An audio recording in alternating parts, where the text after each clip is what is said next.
She said it like she was offering me something generous. "You'll bathe with the garden hose. It saves time." And then she handed it to me.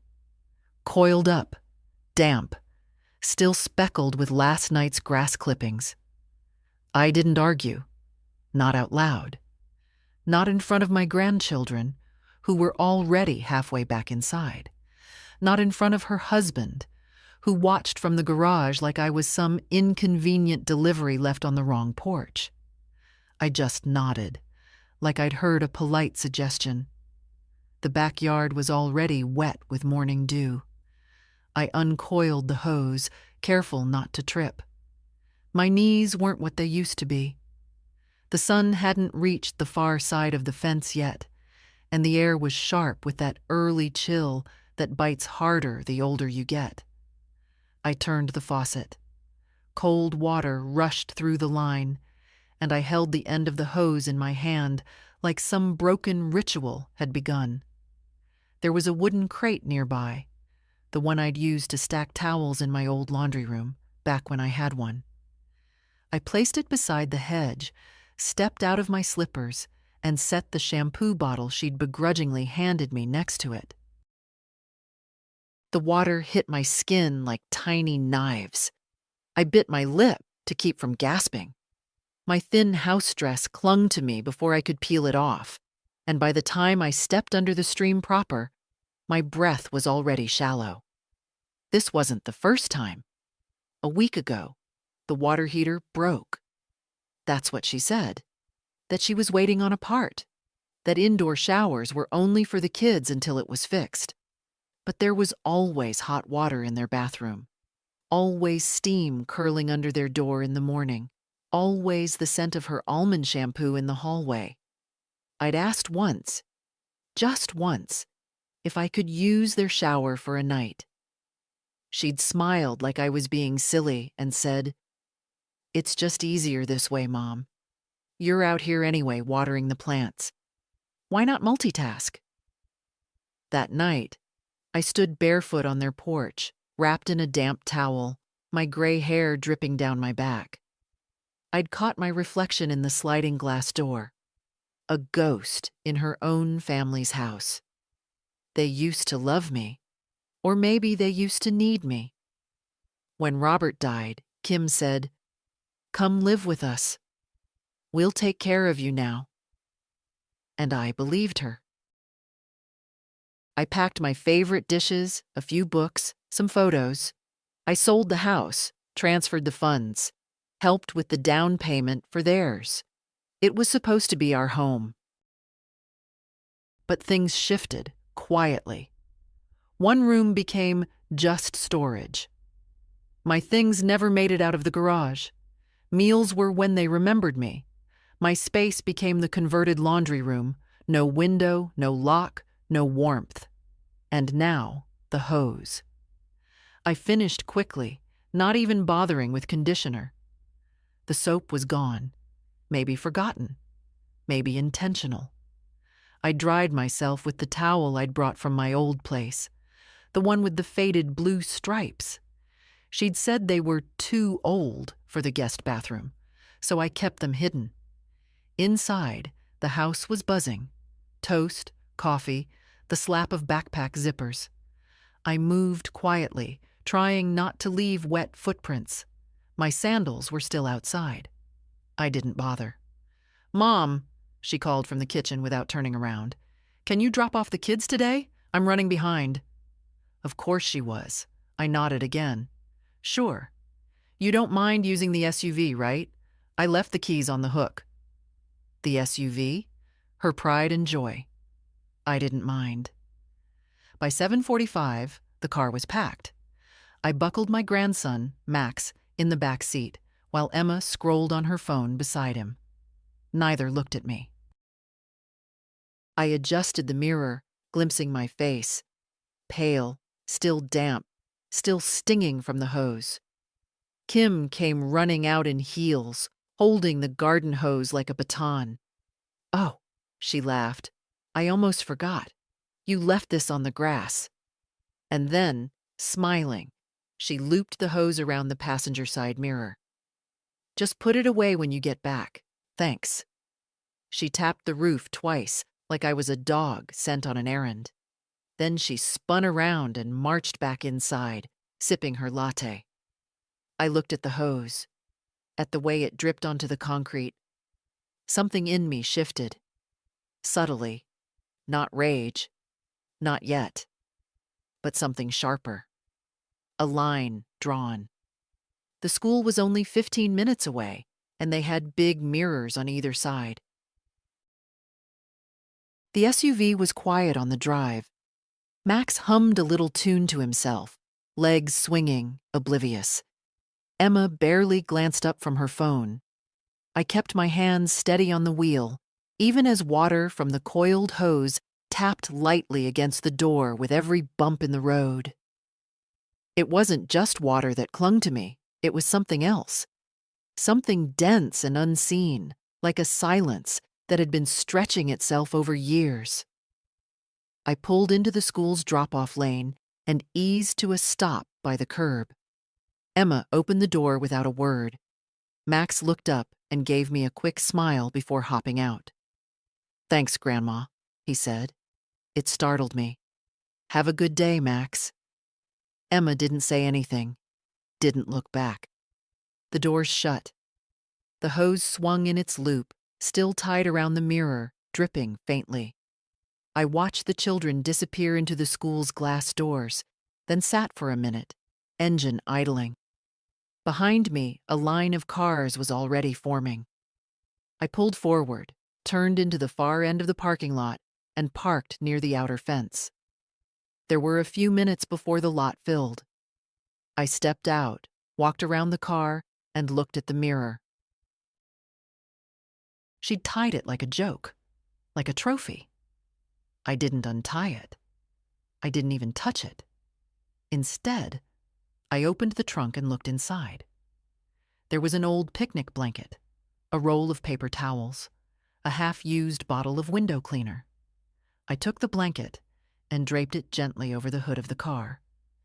Then I walked back to the mirror, turned the hose so the open end pointed back at the window, and twisted the faucet nozzle she'd left attached. Water didn't just drizzle. It sprayed. It hit the windshield in an arc, then ran down the side door. I watched it travel over the expensive paint, into the cracks around the window, under the mirror housing. A few kids nearby looked over. I didn't flinch. I adjusted the stream to aim lower. Let it hit the tires, the rims, the license plate.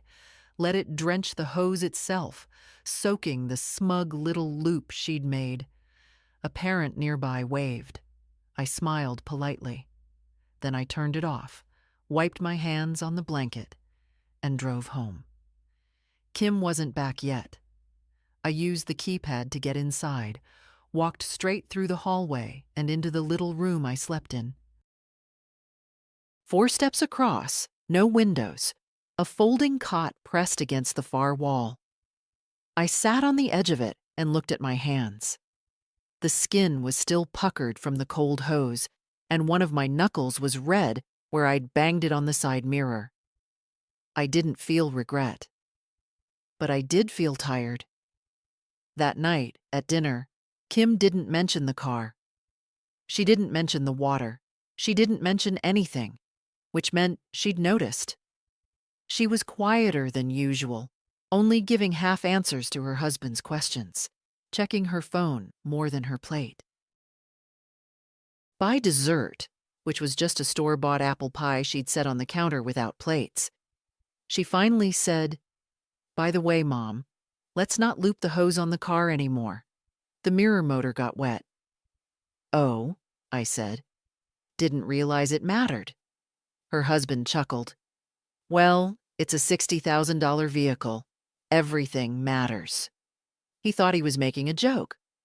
I nodded, like I agreed. Emma looked up from her phone just long enough to glance at me, then turned back to her screen. After they went to bed, I stayed up and made a list. I used one of Max's old spiral notebooks from the drawer. The front cover still had his name on it in purple ink. I flipped to the first clean page and wrote, "House." Who paid what? Then I started listing. $30,000 from the sale of my house. Down payment. $18,000 from my late husband's pension fund, used to help with closing costs. $2,500 for renovation of kitchen. $4,000 garage door, plus insulation. $3,200 outdoor furniture set for family gatherings. None of this was recorded anywhere formal. No contracts, no agreements. Only my bank statements and memory. But it added up. I flipped to a second page.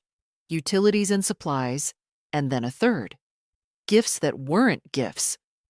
Like the new dining room set I'd bought them for Christmas, or the family vacation to the coast. Paid entirely by me, but posted on Kim's social media like a generous treat for me. I didn't write with bitterness. I wrote with clarity. I kept going until midnight. Then I set the notebook aside, opened the drawer under my cot, and pulled out a folder I hadn't touched in years. Inside, my marriage certificate, Robert's death certificate, the deed to the house I'd sold, and a contact card I hadn't looked at since the funeral. Martin Ellis, attorney. He was a friend of Robert's. Helped with the paperwork when Robert passed. I didn't know if he still practiced, or if he'd remember me. But I circled the number anyway. In the morning, I'd call. The number still worked. "Martin Ellis speaking," came the voice. Deep, slow, the kind of voice that had always made me feel like I was being listened to, not just heard. "Martin, it's Martha Henley, Robert's wife." A pause. "Martha? Good heavens, it's been, 15 years? "Closer to 16, I said. "But yes. God, I remember the funeral like it was yesterday. You wore that little navy coat with the brass buttons. I always liked that coat." "I still have it," I said, before I knew why I was admitting it. He chuckled.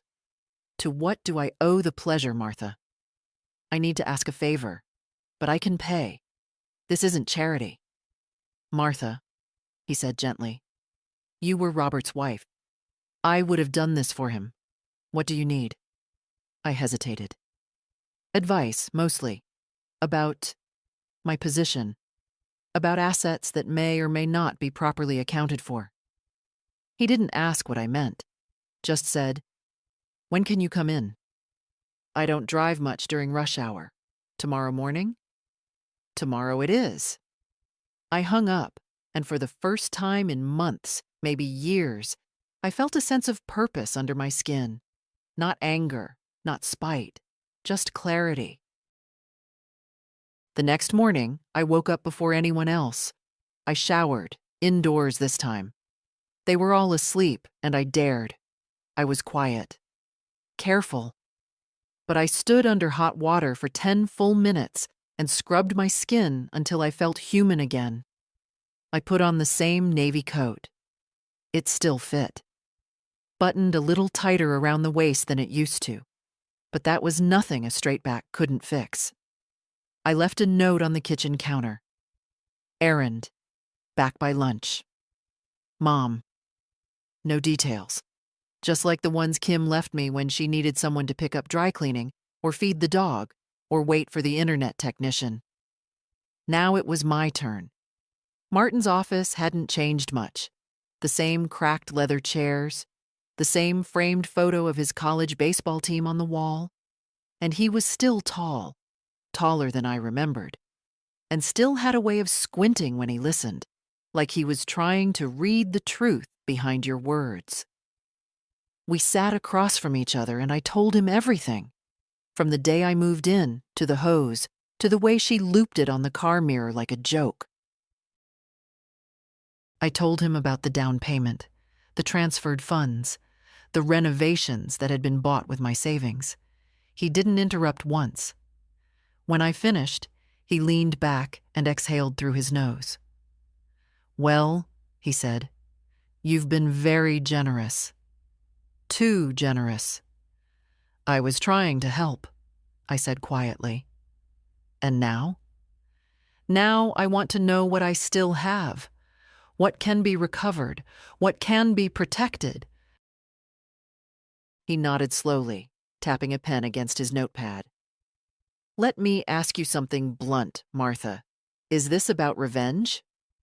No, I said without pause. It's about remembering that I exist and making sure I'm not erased. He smiled faintly. Good answer. We went over what I had. No title to the house, no written agreements, no co-signed accounts. But we also went over what I still controlled.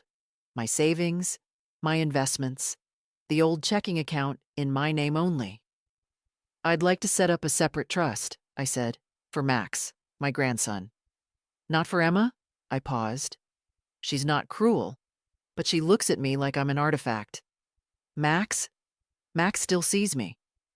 Understood. He made notes, told me about irrevocable trusts, about how I could block access to the funds unless certain terms were met. He explained the language, the structure, the safeguards. When we finished, I said, one more thing. Can I revoke the power of attorney Kim has over my medical documents?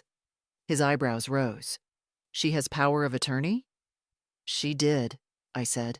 Not anymore. He nodded. We'll fix that today. We signed the paperwork. It would take a few days to finalize everything, but the process had started. I would receive confirmation by mail. No more assumptions. No more informal arrangements. By the time I left his office, it was just after noon. The sun was high, but I didn't feel exposed. I felt grounded. Back at the house, the door was unlocked. Kim was in the kitchen typing furiously on her laptop, phone propped against a mug. She barely glanced up. Did you pick up the stuff from Walgreens? I wasn't at Walgreens, I said. She paused. Oh, I thought, never mind. There's a list on the fridge if you're heading out again. I looked at the list. Cotton swabs, juice boxes, dog treats. Nothing for me. I'm going to lie down, I said. Okay. She didn't ask where I'd been, didn't notice the navy coat, didn't see the faint lift in my chin. That night, I didn't write in the notebook. I didn't need to. Instead, I opened a new folder. On the front, I wrote, for Max. And inside, I placed a copy of the trust documents Martin had printed for me. I would keep it hidden until I was ready. Until I saw what came next. Because something was coming. Not revenge. Not punishment, just correction, balance, and dignity. Above all, dignity. The next morning, I found the kitchen quiet, unusually so. The coffee pot was half full, cold. Kim's mug sat in the sink, lipstick smeared on the rim. A half-eaten granola bar lay on the counter beside a crumpled napkin. She'd left in a rush. That suited me just fine. I boiled fresh water and brewed a cup of tea, the kind I used to drink every morning in my old house. Chamomile with a drop of honey. Sitting at the small kitchen table, I let myself breathe. For once, I didn't feel like a shadow trying not to take up space. The file folder sat on the chair beside me, the one labeled for Max. I hadn't told anyone about it. Not yet. But it gave me something I hadn't felt in a long time. Direction. By the time Kim came home, the kids were already sprawled across the couch. Max playing on his tablet, Emma texting with two thumbs. Kim entered like a gust of stress, flinging her purse on the counter, sighing as if the world owed her an apology. We're going to need to talk about groceries, she said, flipping through a stack of unopened envelopes. And if you're heading to the store again, grab more paper towels. I don't know how we go through them so fast. I didn't answer right away. I looked up at her. Really looked. Her nails were perfectly manicured, her roots freshly dyed. She wore a blazer that cost more than my monthly income. She didn't see me watching. Instead, she said, also, about the water bill. Have you been using the washer more? It's showing a spike. I swallowed. No, I haven't washed anything but kitchen towels. Well, we'll figure it out. She turned to her husband, who had just walked in. Can you call the plumber tomorrow? I still don't like the pressure in the downstairs sink. He muttered something non-committal and disappeared into the hallway. No one asked how I was. Not about my morning, not about my sleep. Certainly not where I'd been the day before, but I hadn't expected them to. That night, I waited until the house was asleep. I moved quietly, barefoot. In my old life, I used to get up for water or a cookie in the middle of the night. Now, I moved with purpose. The garage door creaked when I opened it. I found the banker's box where they kept old documents, warranties, expired coupons, and, buried under a stack of irrelevant junk mail, the closing paperwork for the house. It wasn't theft. It was recovery. I took the folder inside, sat on my cot, and read it by lamplight. There it was. My name. In one place only. A line labeled gift contribution, with a figure beside it. My $30,000, recorded as a non-repayable family gift. I remembered the conversation clearly now. Kim's tone, sweet and casual. Mom, it's just a formality. The bank needs to know where the money's coming from. But it's our home, all of ours. Of course you'll always have a place. I hadn't thought twice. I'd signed the form, smiled even. Now I knew better. I copied the page, scanned it using Max's printer upstairs, saved the file to a flash drive I'd kept from my old laptop. The next day, I visited the bank. Not the one Kim used, mine. The one I'd opened my very first checking account at, back when I was 19 and newly married. The woman behind the desk recognized me. Mrs. Henley, it's been a while. What can I help you with today? I need to make some changes to my account, I said, and I'd like a complete record of withdrawals over the past 5 years. She blinked, then nodded. Of course. One moment. While she printed the statements, I sat with my hands folded in my lap. Calm, not angry, not even hurt anymore. Just firm. The papers came thick, over 100 pages. Would you like a folder? Yes, please. Back at home, I went through them line by line. $2,000. Max's orthodontist, one date $50. Emergency car repairs, for Kim's husband, $3,000.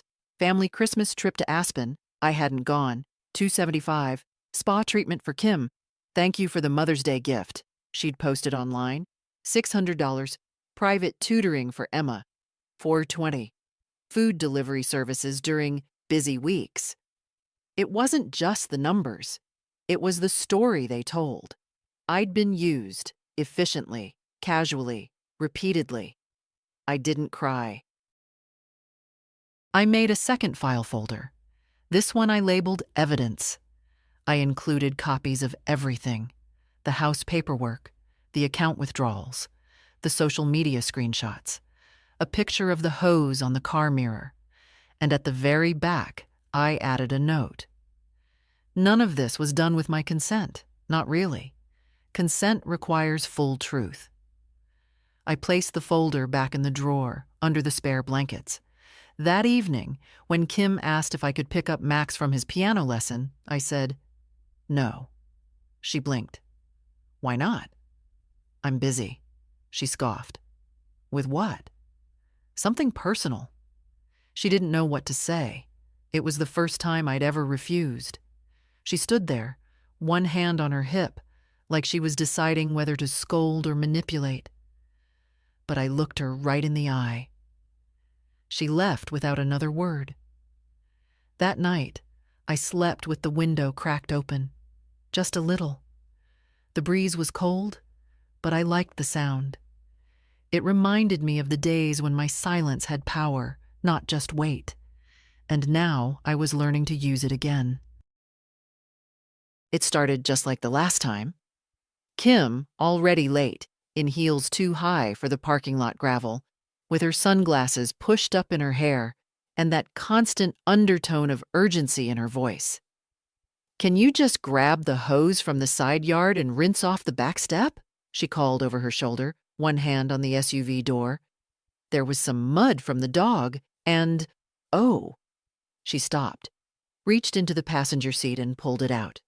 The garden hose, coiled neatly, damp. She smiled. "Here," she said, placing it in my hands as if she were handing me a bouquet. "You might as well use it while you're out there. It's a time saver." I stared at it. Not long, just enough. "Sure," I said, voice even. "I'll take care of it." She didn't notice the way my fingers closed around the hose. She never noticed the way I held things. The kids piled into the car. Emma barely glanced at me. Max, as usual, gave a quick, quiet, "Bye, Grandma," before buckling himself in. That boy still had a soft spot under his quiet. I hoped it wouldn't harden. Kim's husband leaned out from the porch. "You'll drive them, right?" "As always," I said. "Perfect," he said, already walking away. I placed the hose gently in the trunk and shut it. The drive to school was uneventful. Emma had headphones in. Max stared out the window. The silence suited me. When we arrived, I pulled to the curb, let them out, and watched them go. Then, instead of pulling out like usual, I circled the lot and parked again, this time in the center row where everyone passed through on their way in or out. I opened the trunk. The hose was still coiled, still damp. I lifted it carefully, walked to the front of the SUV, and uncoiled it over both side mirrors. One loop each. A woman nearby, young, in a minivan, paused as she buckled her toddler into a car seat. She looked at me, looked at the hose, then looked away quickly. The kind of glance you give someone who might be unstable or deeply practical. I returned to the driver's seat, waited. Kim's job didn't start until 9. School drop-off was at 8:15, which meant she'd stop for coffee somewhere first. She always did. It was a pattern I'd watched for months, and sure enough, 20 minutes later, I saw her car approach.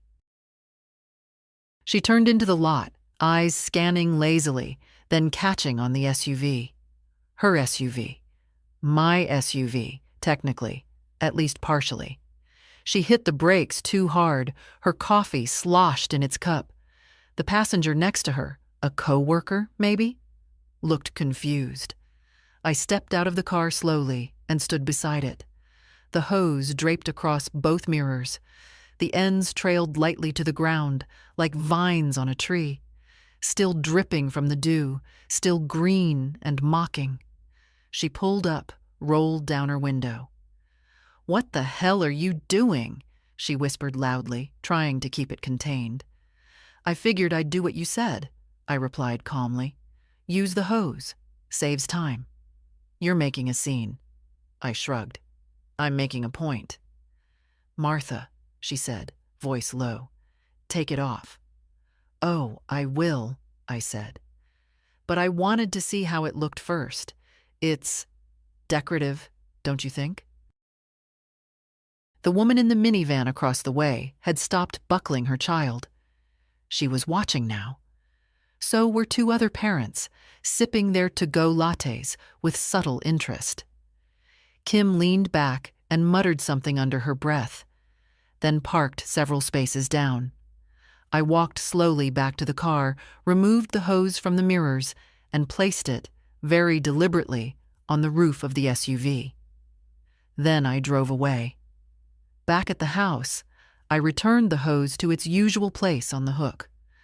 Coiled it exactly the way Kim liked. But I added one thing.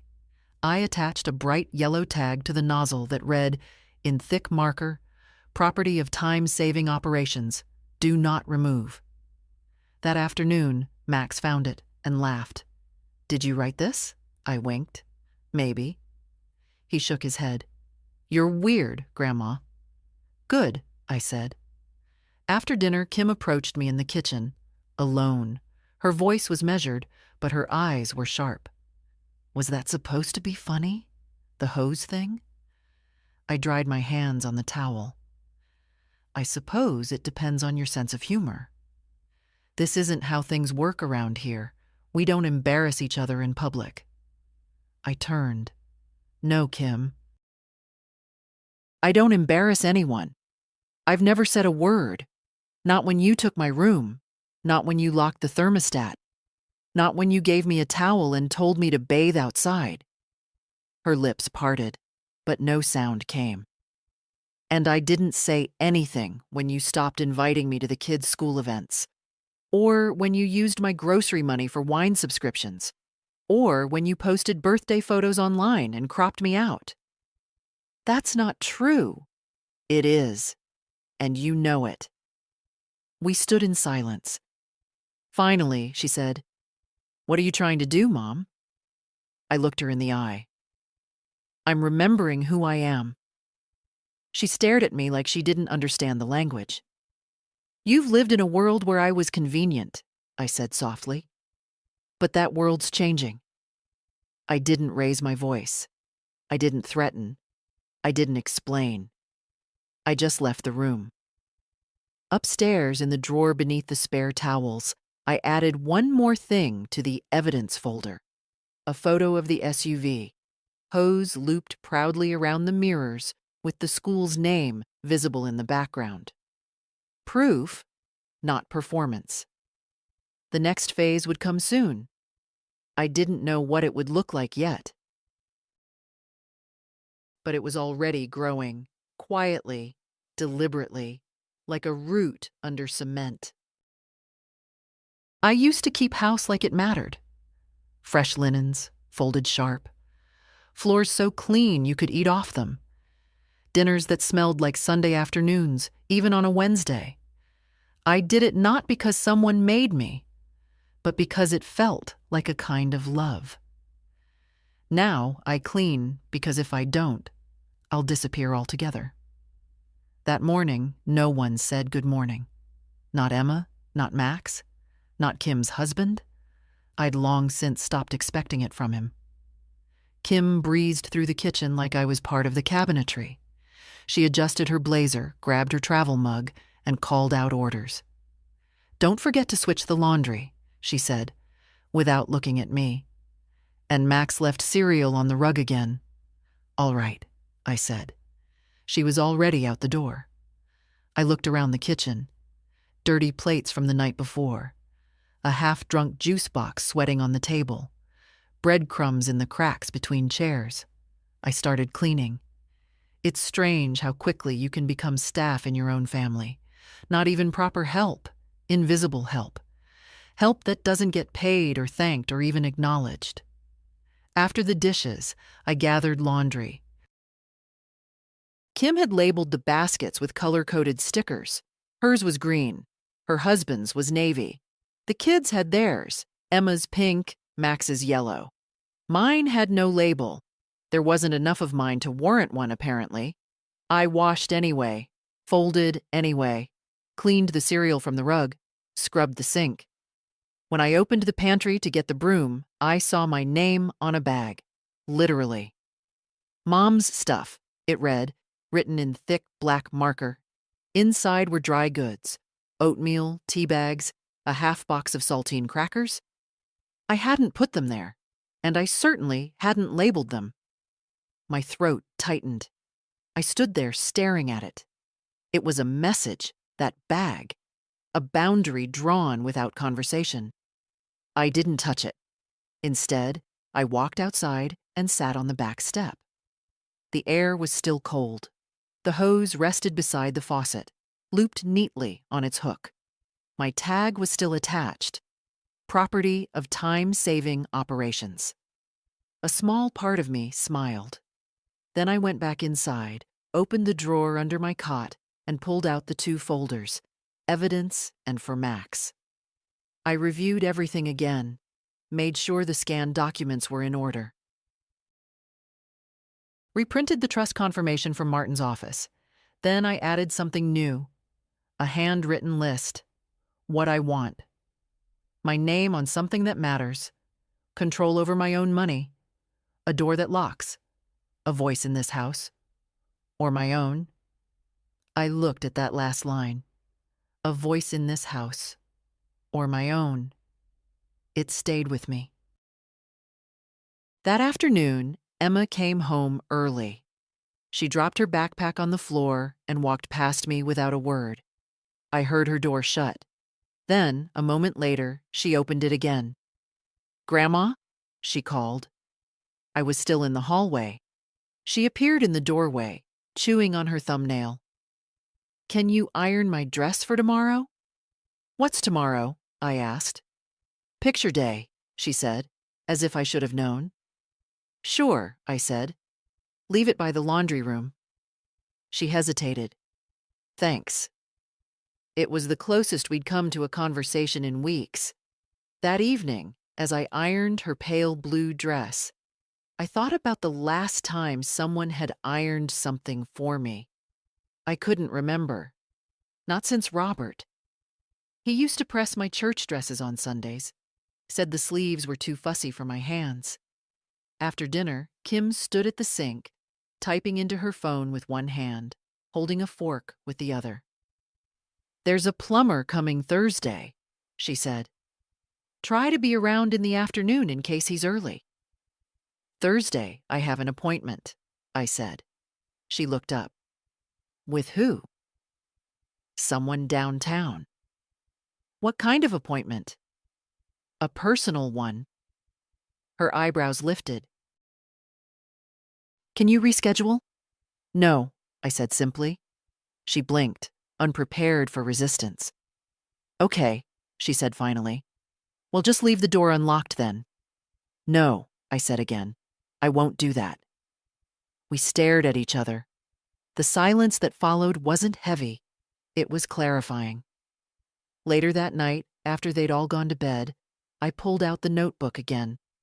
The one where I'd listed the house costs, the gift that wasn't a gift, the loans disguised as emergencies. I turned to a new page and wrote at the top, "Next step." Then I picked up the phone and dialed Martin's number. Left a message.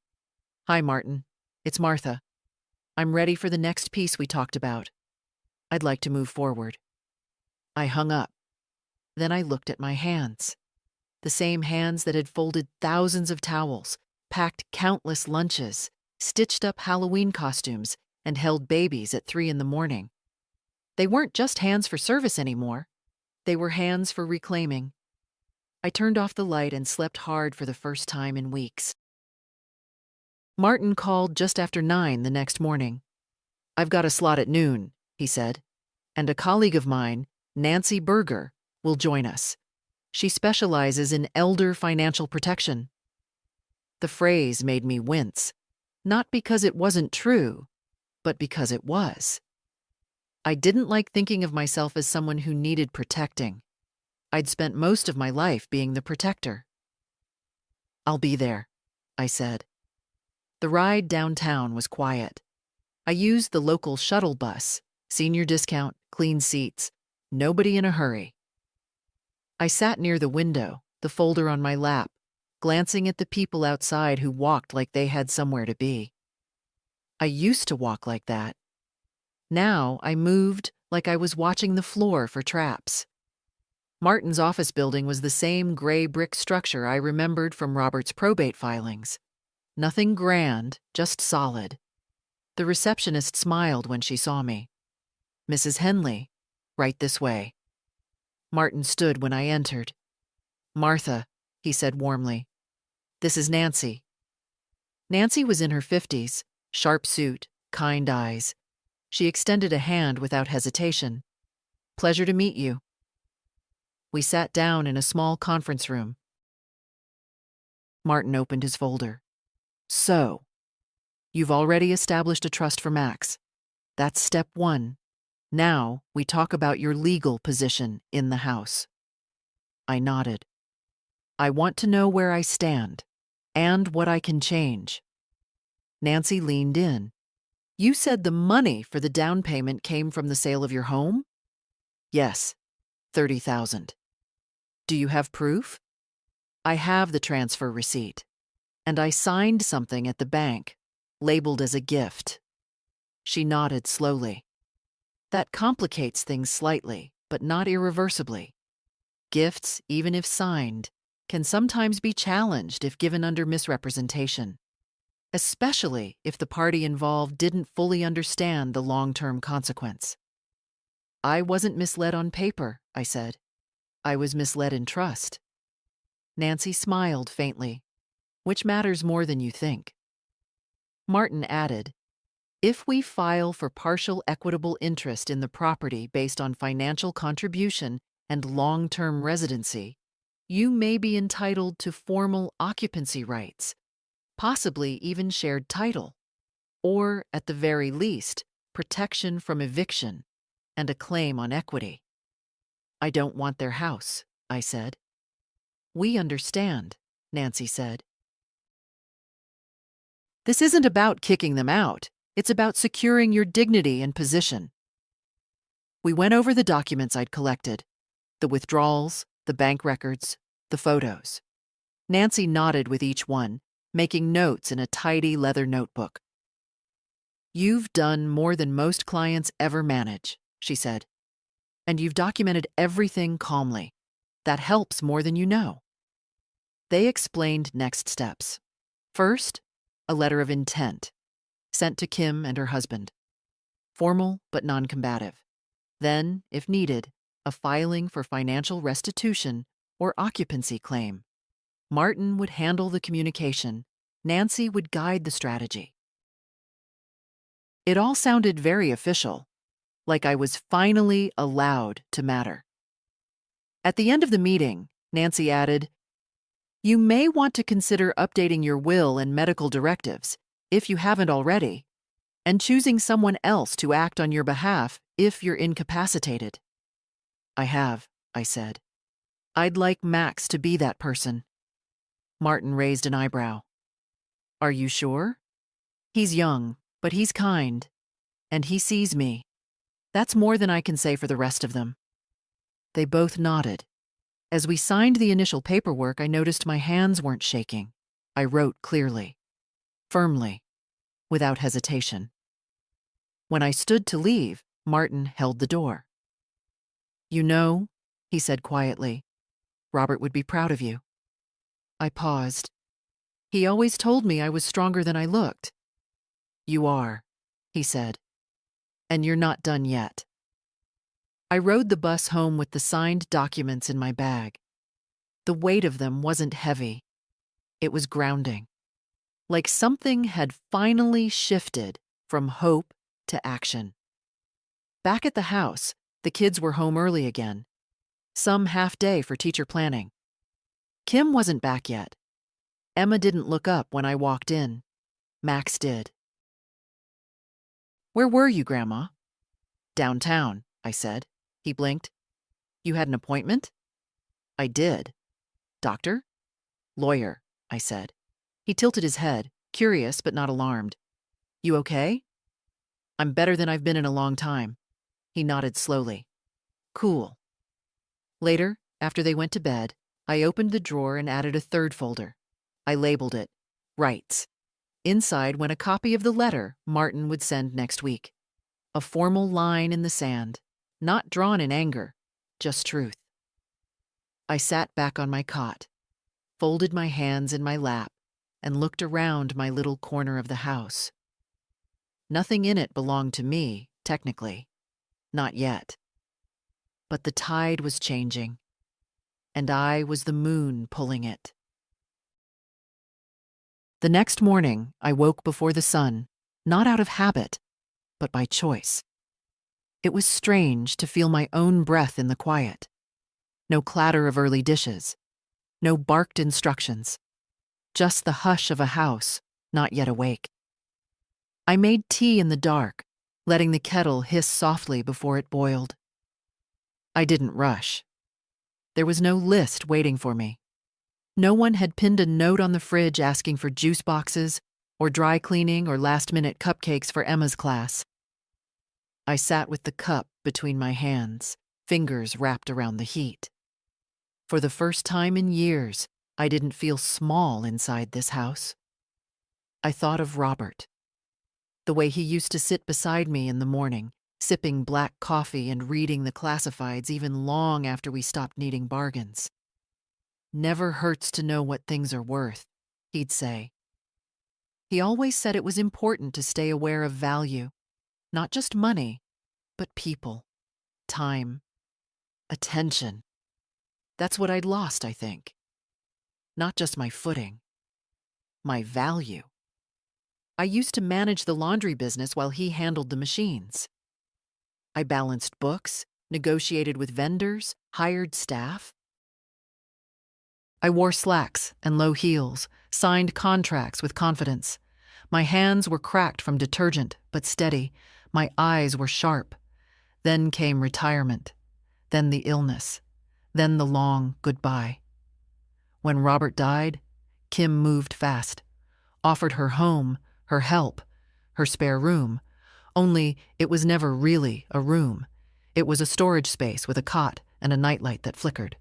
Still, I said yes, because love clouds the lines between generosity and surrender. But not anymore. By 7:15, the house stirred. Footsteps overhead, the creak of Emma's door, the flush of the hallway bathroom. I remained at the table, sipping. Kim came downstairs in a rush, hair still damp, phone in hand. "Oh," she said, glancing at me. "Did you already pack the kids' lunches?" "No," I said. She blinked. "Well, can you?" "No," I repeated. "Not today?" She stared, disoriented. "Why not?" "I have work to do." She frowned, laughed nervously. "Mom, you don't work." "I do now." I stood, picked up my cup, rinsed it gently, and left the kitchen. I could feel her eyes following me. I went out the back door, down the side path, and around to the garage. The banker's box was still there. I moved past it, toward the shelves where they kept their extra tools and seasonal junk. There, in the far corner, sat the last remnant of my old life. My office safe. They'd never opened it. Kim once asked what was inside, and I'd said, "Just papers." She didn't press. I knelt slowly, knees creaking, and turned the dials. It opened on the first try. Inside were deeds, tax records, Robert's business license, my journals, and 2 velvet pouches. One held the pearl necklace from our 25th anniversary. The other held our wedding rings. I took out the pearls, slipped them into my coat pocket. Not to wear, not yet. Just to carry. Because this time, I wasn't going to wait for someone else to give me permission to remember who I was. When I re-entered the house, the kitchen was empty. The SUV keys were gone. Kim had left, irritated but silent. I made myself breakfast, toast with soft butter and raspberry jam. The good kind. The kind I'd bought with my own money and labeled discreetly in the fridge. I ate slowly. Max wandered in sometime after 8, rubbing his eyes. "Grandma?" "Yes, love?" "Are you mad at Mom?" "No." "She said you're being difficult." I smiled. "Did she?" He nodded, then shrugged. "You don't seem mad. Just different." "I'm just remembering how to be me." He didn't quite get it, but he accepted the answer. Kids are better at that than grown-ups. After he left, I opened the drawer with the folders, added a new envelope. On the outside, I wrote, "To be read if I'm silenced." It wasn't paranoia, just preparation. Inside it, I placed a 1-page letter explaining everything: the misuse of funds, the living conditions, the legal filings underway. Names. Dates. Evidence. I signed it with full name and date, just like Martin had taught me. Then I sealed it and tucked it into the back of the rights folder. By noon, the house was still.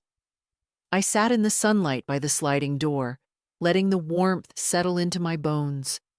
The garden needed tending, but I let it wait. For once, I wasn't going to be the one who fixed everything the moment it broke. Let them notice. Let them wonder. Let the cracks show. I was finished patching other people's ceilings while mine caved in. From now on, I'd reinforce my own walls first, quietly, patiently, without spectacle, because power isn't always loud. Sometimes it looks like toast with raspberry jam, or pearls in your pocket, or simply saying no and meaning it. The first thing I did was cancel the autopay. It took less than 10 minutes. Logged into my bank account, opened the recurring payments tab, and unlinked every transaction tied to their utilities. Water, gas, garbage pickup. All of it had quietly bled from my checking account for years. $86 here, $94 there. Nothing large enough to notice at once, but over time, it stacked. Then I closed the joint grocery card, the one they'd added me to just to keep things simple. I ordered a new debit card. It would arrive in 5 to 7 business days. Until then, I'd use cash. When I called the pharmacy to transfer my prescriptions to a different branch, the woman on the line asked, "Is this still for pickup under Kimberly's name?" "No," I said.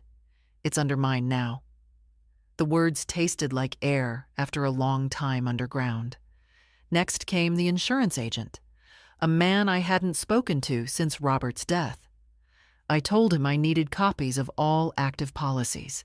He hesitated at first, the tone, that patronizing uncertainty older women know too well. But I pressed, calm but firm. By the end of the call, he was addressing me as Ms. Henley and confirming the mailing address for my personal file. It wasn't revenge. It was restoration. Later that afternoon, Kim returned from work. I was in the front room, sewing a button back onto one of my old cardigans. She walked in, glanced at me, then toward the kitchen.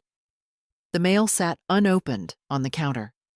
Among the envelopes, a familiar one from Martin's office.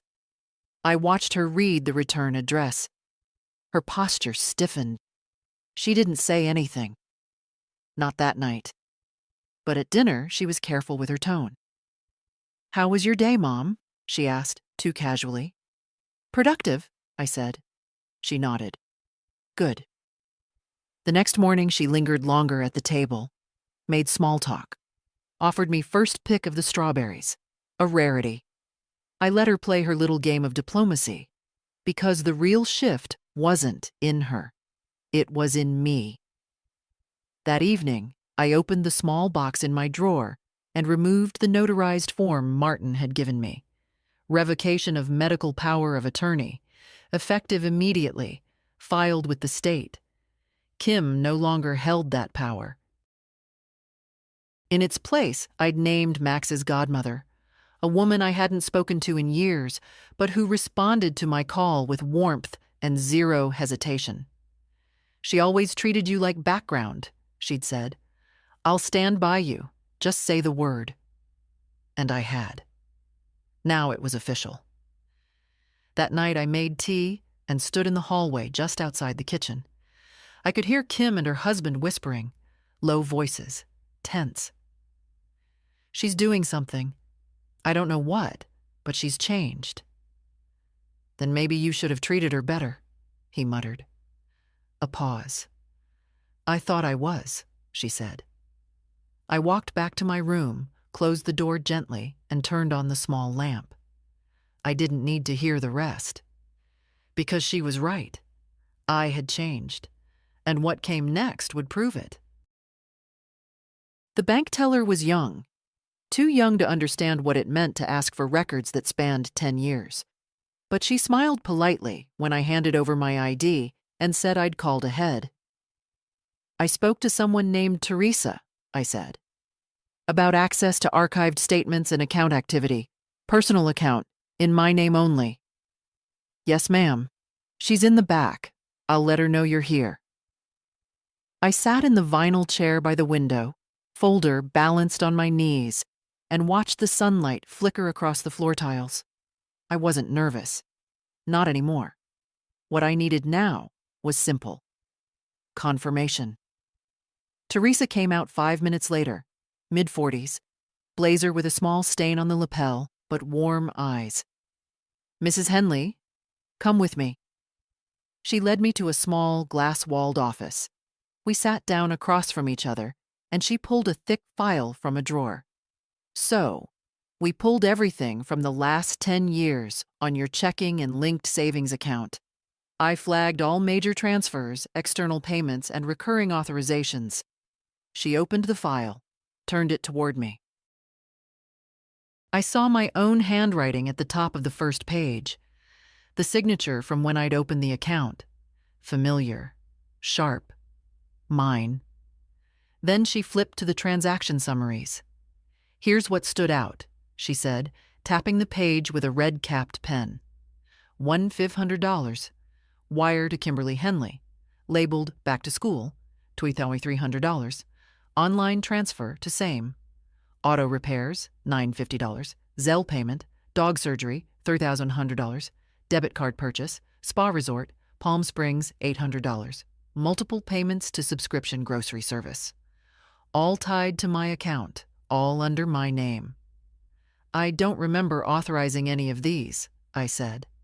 She nodded. "It looks like someone had access to your online banking credentials. These transactions were completed using the login tied to your email address." "I don't check email," I said. "I don't even remember the password." "It's possible someone else used your devices.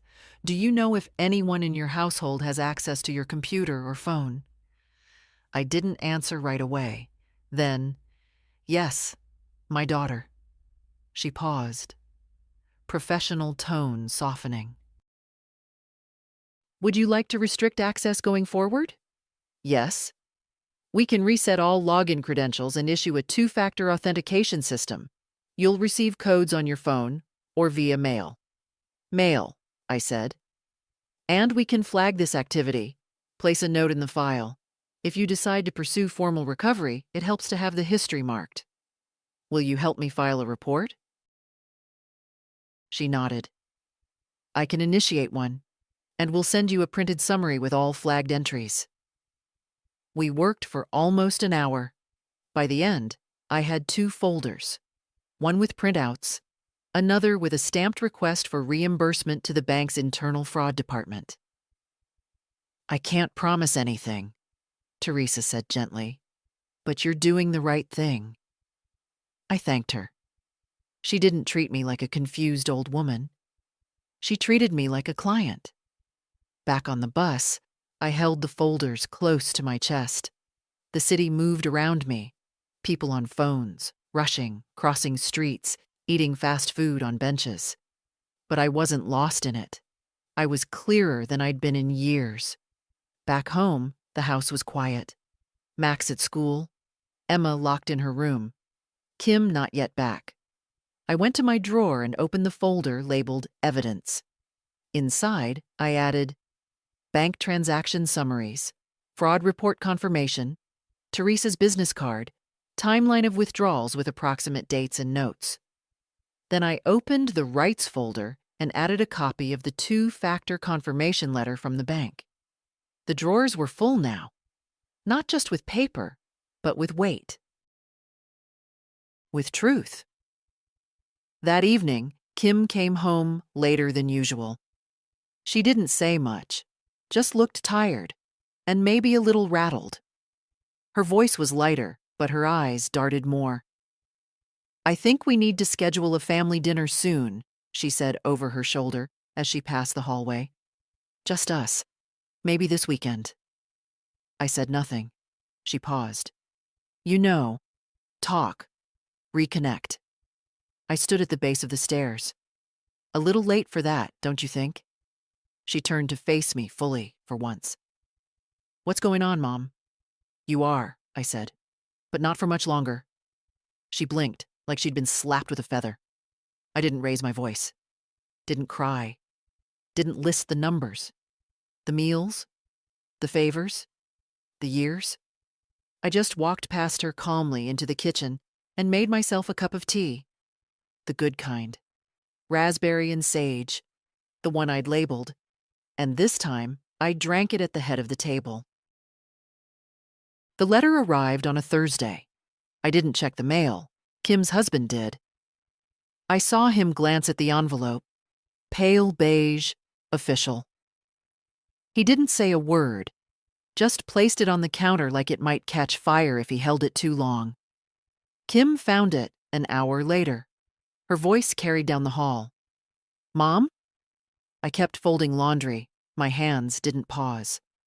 "Mom, can you come here a second?" I came, not quickly, not slowly. She held the letter in both hands like it was made of glass. "What is this?" "You read it," I said. "You tell me." "It's from a lawyer." "Yes." "It says you're asserting legal interest in the house, in the finances, in—" She paused, scanning. "Personal restitution." "That's right." She looked up sharply. "Are you suing us?" "No, not yet. But I'm clarifying things, drawing lines. This is insane." "No," I said evenly. "It's overdue." She stared at me for a long time. Her expression shifted from disbelief to something closer to calculation. Then she softened her voice. "Why didn't you just talk to me?" "I did. For years. You just didn't listen." "I didn't know you felt—" "You didn't want to know," I said. "You were comfortable." She opened her mouth, then closed it, walked to the sink. Back again. "Okay," she said finally. "Let's sit down. Let's talk about what you want. We can work something out." "I already have," I said. "Legally, professionally. This isn't a negotiation. It's a notice." Her jaw clenched. "You're really going to make this ugly?" "No," I said. "I'm making it honest." She paced the kitchen, running her hand through her hair. "Do you have any idea what this does to us?" "I have a pretty good idea what you've already done to me." Silence again. Then, sharply, "I let you live here." I raised my eyes to meet hers. "No, you stored me here. There's a difference."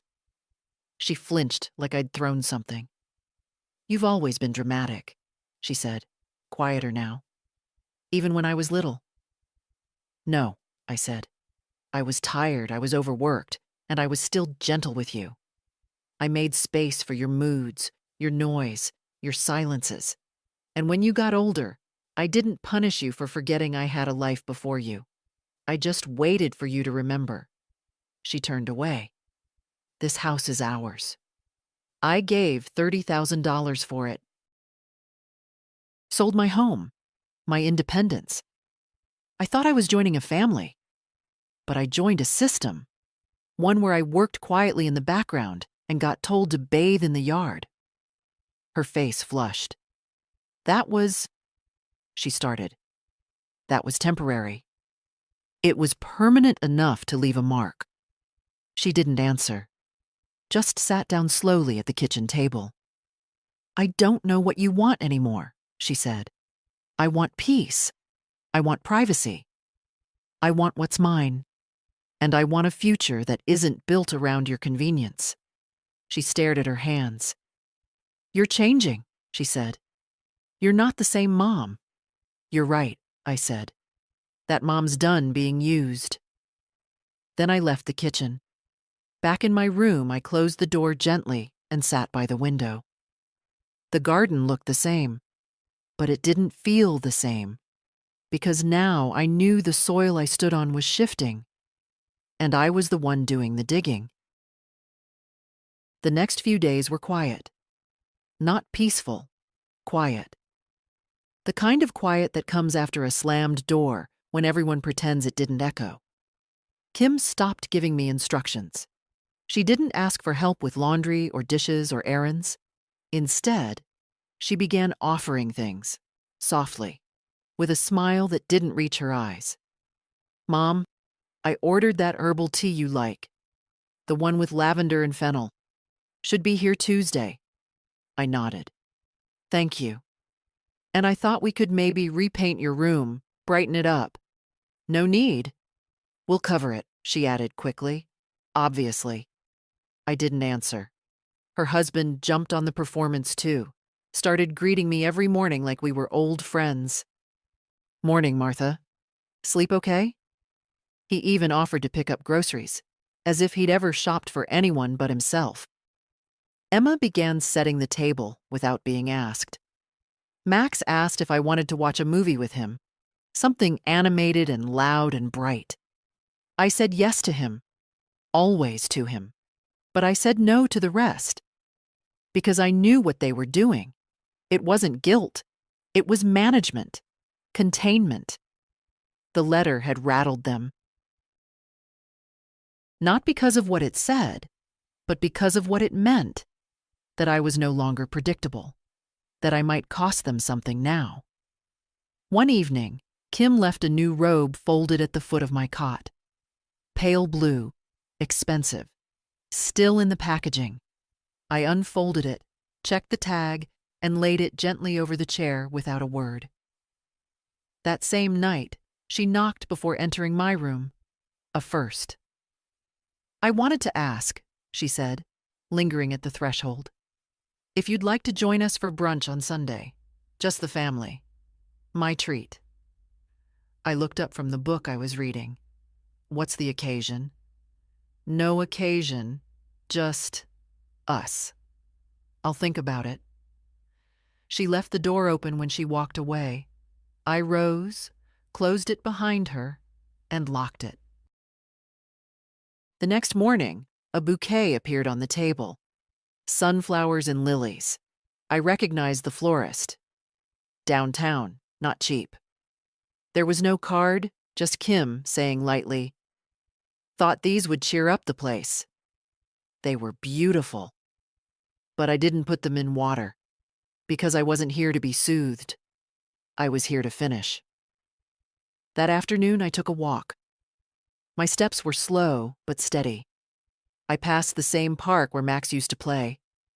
The swing chains were rusted now, the mulch dry and kicked up in little mounds. I sat on the bench by the fence and watched two younger mothers talking, phones in hand, half watching their kids. I'd been both of them, the one worrying too much and the one not worrying enough. On my way back, I stopped at the post office, mailed copies of the documents to Martin and Nancy. One envelope marked final, the other reference only. I didn't trust email for something like this. Not yet. Back at the house, Emma was sprawled on the couch, scrolling through her phone. "Grandma," she said without looking up, "Mom's making salmon tonight. That okay?" "I'm not eating here tonight," I said. "Where you going?" "Out." She blinked up at me. "With who?" "Someone who listens." She didn't understand the answer, but she didn't argue either. I changed into my good sweater, the gray one with the stitched cuffs, and took the pearls from my drawer, not to wear, just to hold. I slipped them into my coat pocket like before. Dinner was quiet without me, I imagine. Or maybe it was louder than ever. But I didn't return until late. And when I did, I walked through the front door, not the side, and didn't announce myself. In the kitchen, the flowers were gone. The robe, too. A message, maybe. Or maybe they were just getting tired of pretending. Either way, I felt nothing. No sting, no satisfaction, just readiness. Because if they thought those gestures would unmake me, they'd forgotten who raised them. And that woman, the real me, was wide awake now. They called it a family meeting. Kim sent a text the night before, the first text she'd sent me in weeks. Sunday, 6 p.m. Family dinner. We need to talk. Just us.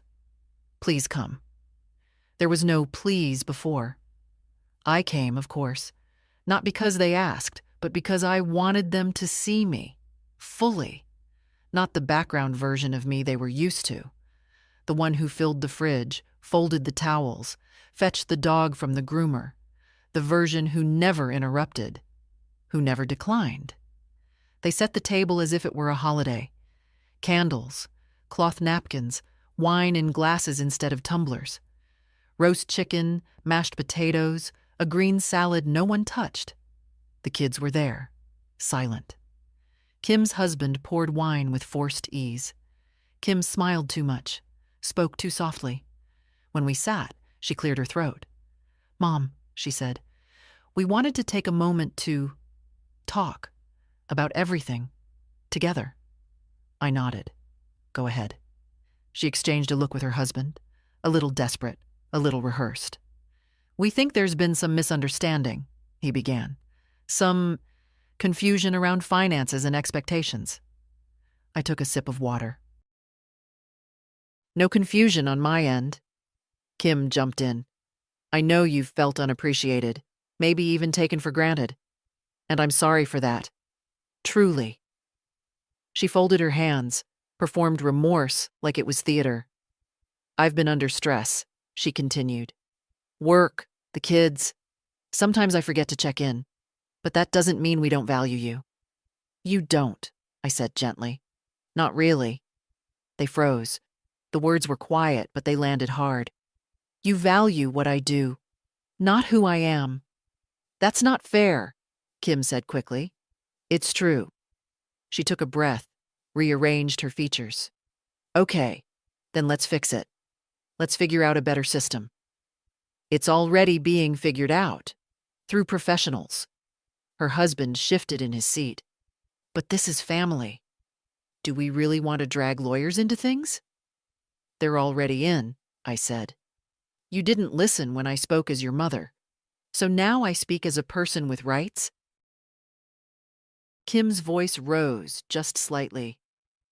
"You're acting like we're enemies." "No," I said. "I'm acting like someone who finally stopped waiting to be seen." Emma spoke up suddenly. "Grandma, do you really have to do all this? It's just money." I turned to her. "No, sweetheart. It's never just money. It's what people think they're entitled to. What they think others owe them. In silence, in labor, in presence. And when someone takes that for long enough, without thanks or thought, it becomes something else. It becomes erasure." The table went still. Max looked down at his plate. "I've stayed quiet for years," I said. "But quiet doesn't mean happy, and patience isn't the same as agreement." Kim's husband leaned forward. "So what do you want? Really? What's the end game?" I met his eyes. "To be done apologizing for existing, to be respected, and to never again be told that my needs are inconvenient." They had no answer for that.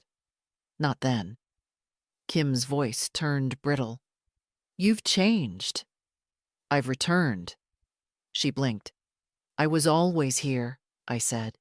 "But you made it easier not to see me. I fit the role you needed.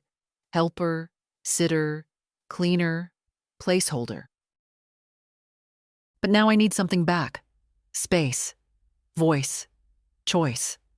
Silence again. Not dramatic, just bare. Then, Max, quietly. "Does that mean you're leaving?" I turned to him. "No, darling, it means I'm staying, on my terms." He looked relieved, the only one who did. I stood from the table. "Thank you for dinner," I said. "You're free to speak with my lawyer about anything else." Kim called after me. "Mom, wait." But I didn't. Not out of anger, just certainty. Because sometimes dignity isn't loud. It's simply walking away from the table, full and clear and free. The morning after the dinner, the house was quieter than usual.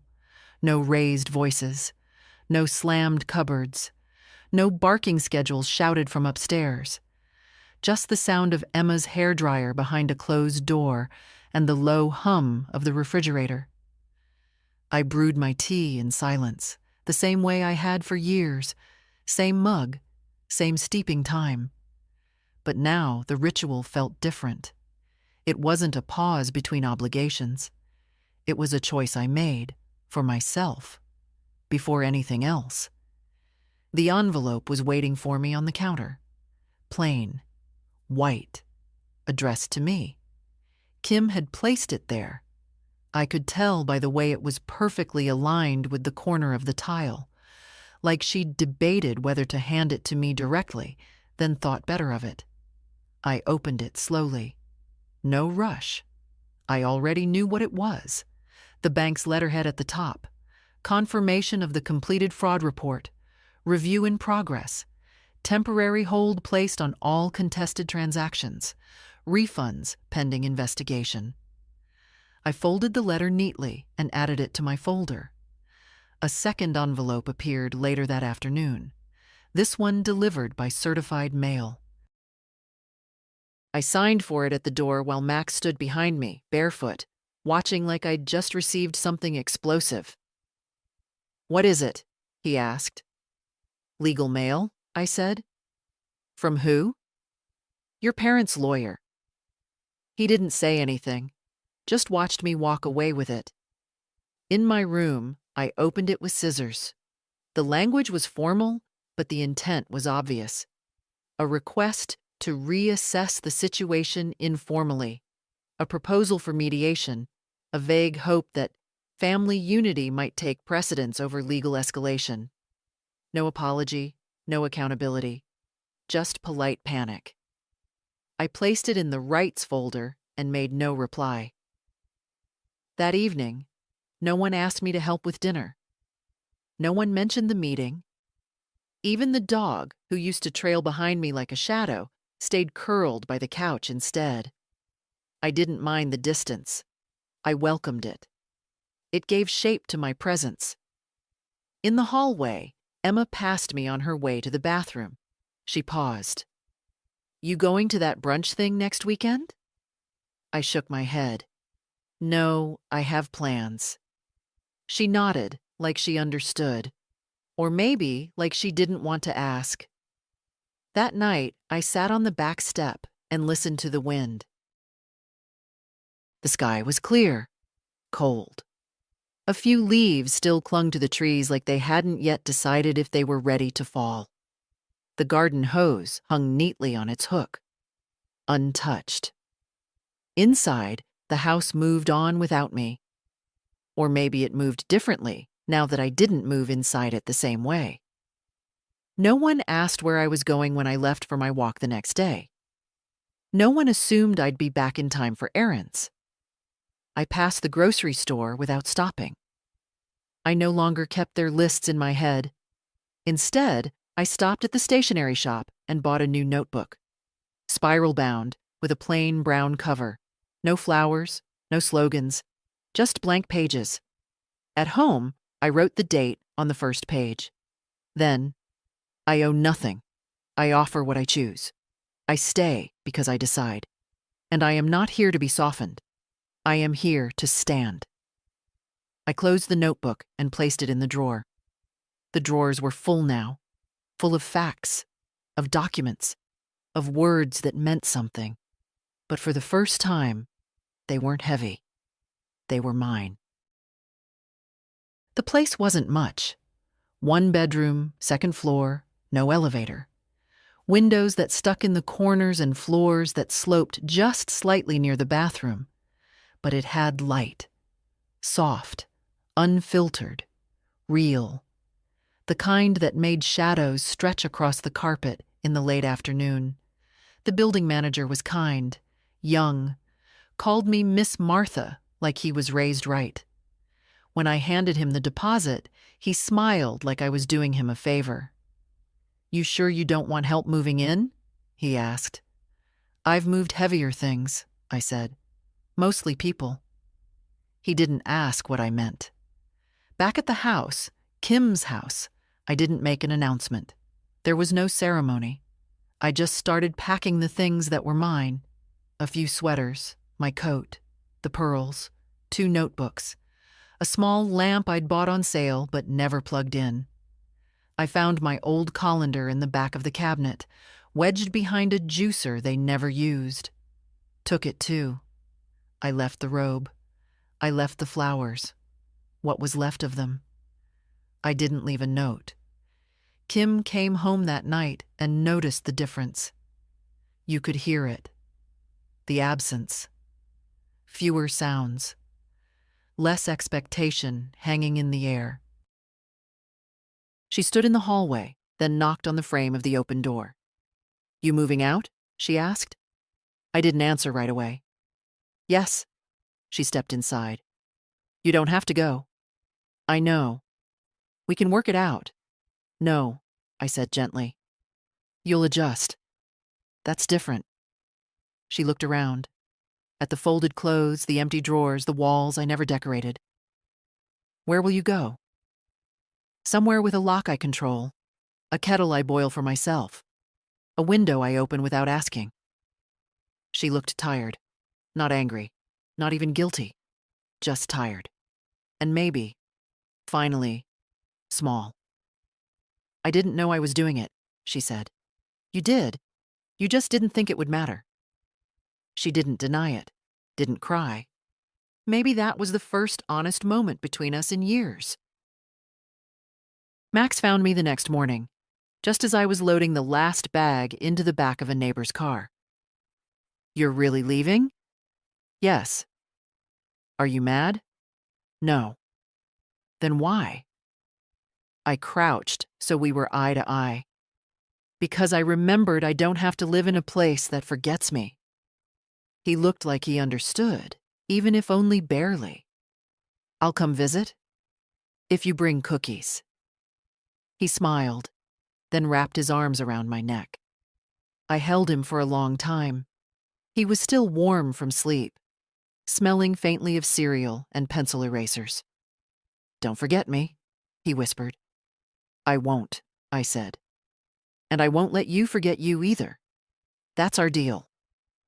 I didn't say goodbye to the others. Just closed the trunk, waved once, and let the road open in front of me. The new apartment was quiet, not silent. There were birds, neighbors, pipes that clanged when someone showered too long, but it was my quiet. I filled the fridge myself, planted rosemary on the windowsill, hung Robert's photo by the door. No one told me where to sit. No one rationed the thermostat. No one left towels outside the bathroom. One night, I lay in bed and stared at the ceiling. I wasn't lonely. I wasn't triumphant. I was just still. That's the thing no one tells you about leaving. It's not the door slam, not the packed bags, not even the first meal alone that defines it. It's the moment you wake up and realize you didn't ask for permission. You just chose. And that choice, even quiet, is louder than anything you've ever screamed. I'm not angry. I'm not broken. I'm free. And if someone reading this still thinks her silence is her safety, I hope she remembers me and speaks. If this story stirred something in you, share it. There's someone else waiting to hear they're not alone.